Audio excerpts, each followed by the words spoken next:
Olá, sejam bem-vindos ao Mulheres no Esporte. Eu sou Liana Coelho e hoje eu vou entrevistar Emily Lima. Ela é técnica de futebol feminino da seleção do Equador e foi a primeira mulher no comando da seleção feminina do Brasil.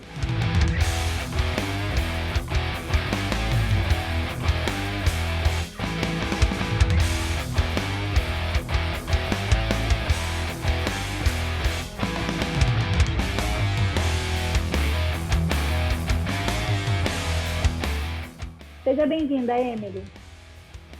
Obrigada, eu que agradeço pelo convite. Então, vamos começar já contando como que tu se tornou técnica de futebol. Olha, na verdade, a minha transição foi para a parte de gestão, né? Porque eu entendia que o futebol feminino precisava de organização, né? E de alguém que pudesse fazer essa gestão com qualidade no sentido de organização. Então, eu parei de jogar em 2009, em 2010 fui trabalhar na Portuguesa de São Paulo, né, com o Prisco Palumbo, como supervisora e coordenadora, né? Então, eu fazia toda a parte administrativa, tanto de logística de viagem, documentação de federação, treinamento, enfim, todo esse tipo de negócio, pagamento de atleta, de comissão técnica, enfim.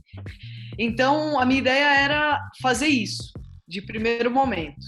E aí o meu irmão, ele sempre me acompanhou em toda a minha carreira, em 2010 mais ainda. Quando eu parei, ele me acompanhou ainda mais, né? Eu acho que por conta dessa transição, né, o que eu iria fazer depois de 14 anos jogando futebol. E aí ele começou a falar que eu deveria estudar mais a parte de campo para treinadora, e que eu deveria, e fui.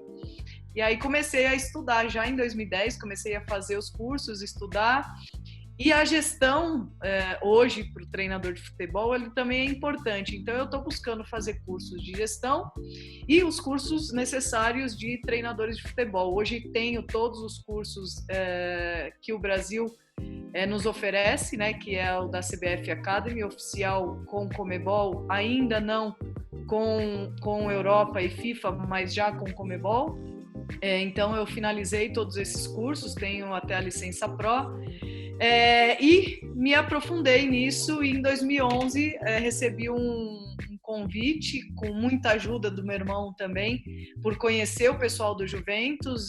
O pessoal pediu um projeto para treinadora de futebol, um projeto pro futebol feminino, e foi onde tudo começou. E durante a tua carreira, tanto quanto atleta e depois como técnica, quais foram as principais dificuldades que tu encontrou no caminho? Olha, como atleta, a dificuldade de jogar, né? Nós tínhamos muita dificuldade de campeonatos. Então, eu joguei muito amistoso naquela época, em 93, 94, 95, muito amistoso e futsal, né? Porque campeonato de futsal tinha, o Campeonato Paulista, Metropolitano, tinha alguns campeonatos de futsal. Isso em São Paulo, né? No estado de São Paulo. E aí, em 97, a gente já encontrou um pouco mais de facilidade devido às competições, né? Então, o Campeonato Paulista, ele era o principal campeonato paulista que nós tínhamos no país. Tínhamos Rio-São Paulo na época, tínhamos Brasileiro, claro que era em uma sede só, mas a dificuldade que eu via era de competição. Bom, e tu foi a primeira mulher a assumir o comando da seleção feminina, né, no Brasil. Como que tu encarou esse desafio? Olha, eu acho que a gente nunca está preparado, né? A gente sempre está aberto a conhecimento, a aprender, mas foi um momento que eu estava muito confiante no sentido de ter trabalhado em um clube tão grande no futebol feminino, que era o São José na época, e aí eu tive que encarar da melhor forma possível e que era a oportunidade da minha vida. Então, não só da minha, mas de toda a comissão técnica que havia sido convidada, né, por mim para trabalhar naquele momento. Então era um momento e que a gente teria que fazer tudo para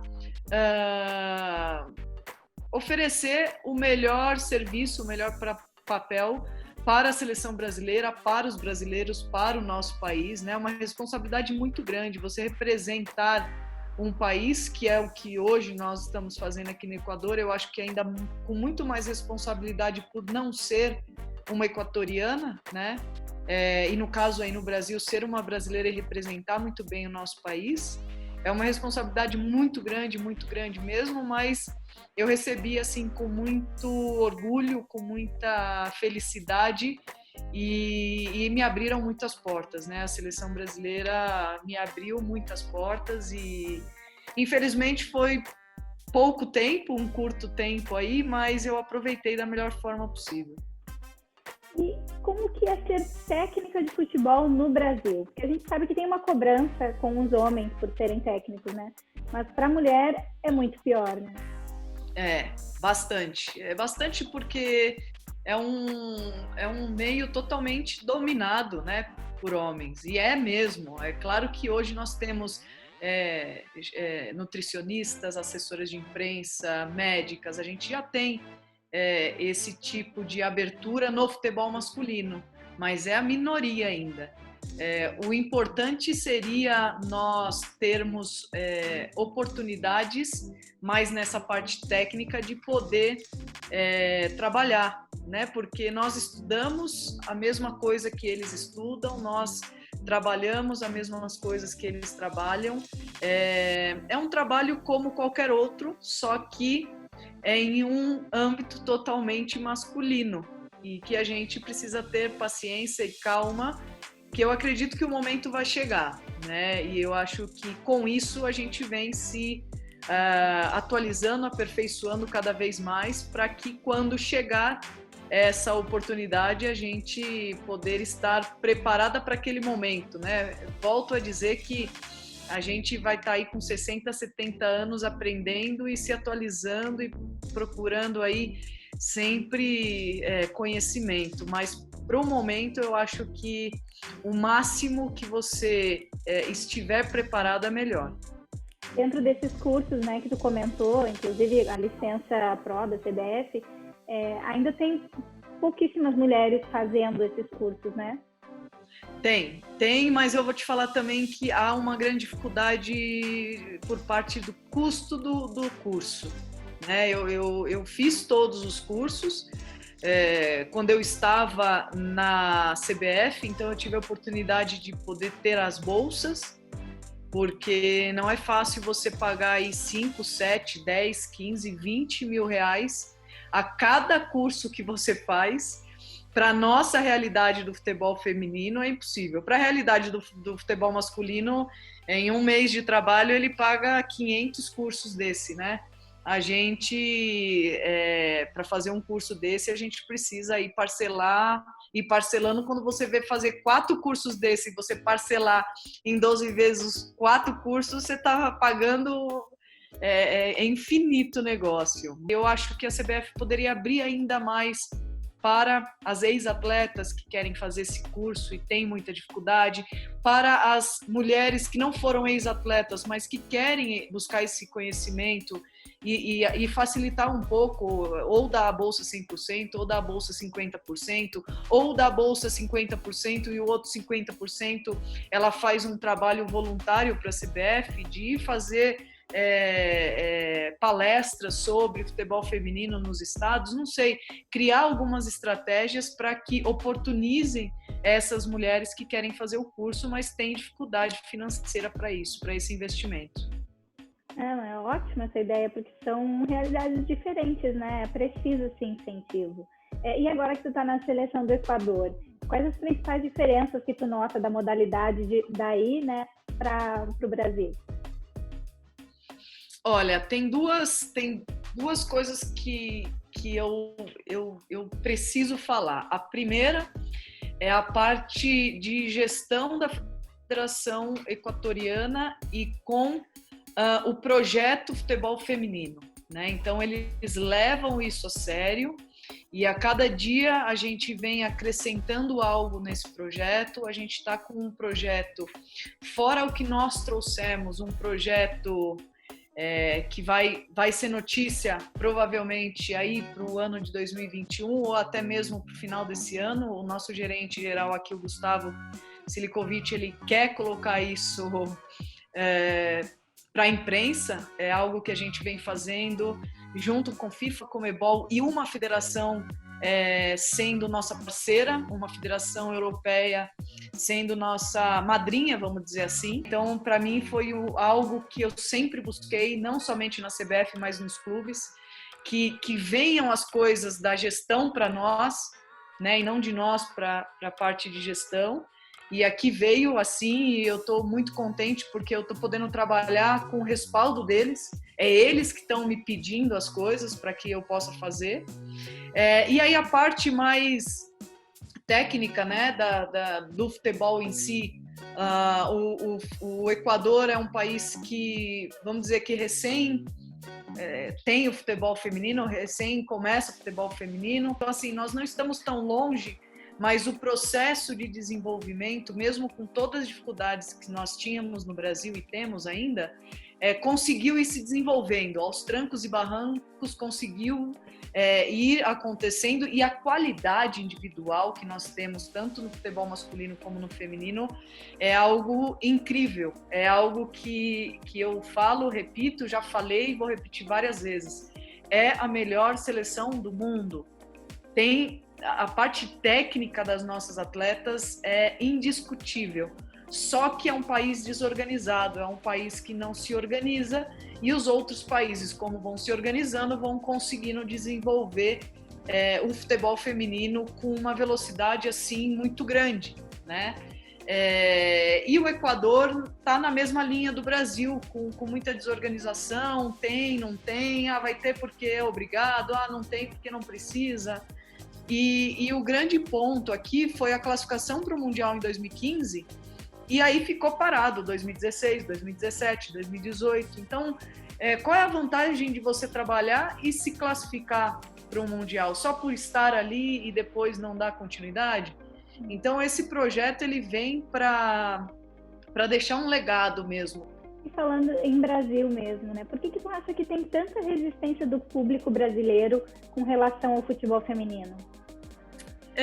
Eu não sei se hoje ainda se tem muita, eu acho que diminuiu bastante, mas eu vejo tudo isso muito por conta da organização.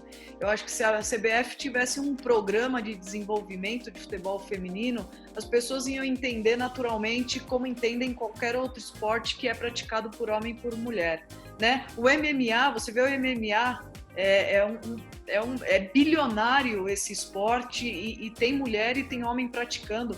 Então eu acho que falta valorizar o nosso produto futebol feminino, valorizar as profissionais, os profissionais, as atletas, valorizar essa imagem, né? Se você passa uma imagem ruim para o povo, ele vai ser resistente a essa imagem. Se você passa uma imagem boa para o povo vai entender. E os números, eles são importantes para as nossas conversas. Na final da Copa do Mundo ano passado, entre Holanda e Estados Unidos, nós tínhamos 19,9 milhões de pessoas assistindo no Brasil essa final. Então, é muita gente, é muito mais pessoas do que as próprias americanas lá que estavam na final. Nos Estados Unidos, se eu não me engano, foi 15,13 milhões de pessoas. Então, assim, são números significativos e que a gente hoje já não pode mais falar, mas o pessoal não gosta. Tem ainda os que não gostam, tem ainda os machistas, mas a grande maioria hoje, ela tá procurando futebol feminino. Então, vamos valorizar isso. Bom, para fechar, eu queria te pedir uma mensagem de incentivo para as meninas e mulheres aí que sonham em trabalhar com esporte, né? Seja como atleta, como alguém ligado ao esporte, né? Eu queria uma mensagem tua aí de incentivo. Bom, eu sempre vou falar e vou incentivar e vou contribuir sempre olhando para frente, né? Sempre olhando que se pode, mesmo com as dificuldades estão aí para o crescimento do ser humano, né? A dificuldade existe o problema e ele tem que ser resolvido. E onde a gente vai resolver é onde nós crescemos a cada passo que nós damos. Então, acho que a mensagem é acreditar sempre, vamos ter dificuldade sempre e temos que passar, somos fortes e temos que passar por essas dificuldades. Então, acreditar sempre no sonho de cada uma de vocês, acreditar sempre que vocês podem chegar e não se deparar a primeira pedra no caminho e falar, não é isso que eu quero. Não, tira ela e foco no objetivo e no sonho. Emily, muito obrigada por ter participado do Mulheres no Esporte. Parabéns aí pelo seu trabalho e te desejo mais sucesso ainda na carreira. Imagina, eu que agradeço e espero ter contribuído um pouquinho para o conteúdo de vocês. Contribuiu com certeza. Também quero agradecer a todos que acompanharam a entrevista. Aproveita para curtir, comentar e compartilhar Mulheres no Esporte lá no Instagram, no YouTube e no Facebook. Um beijo e até a próxima!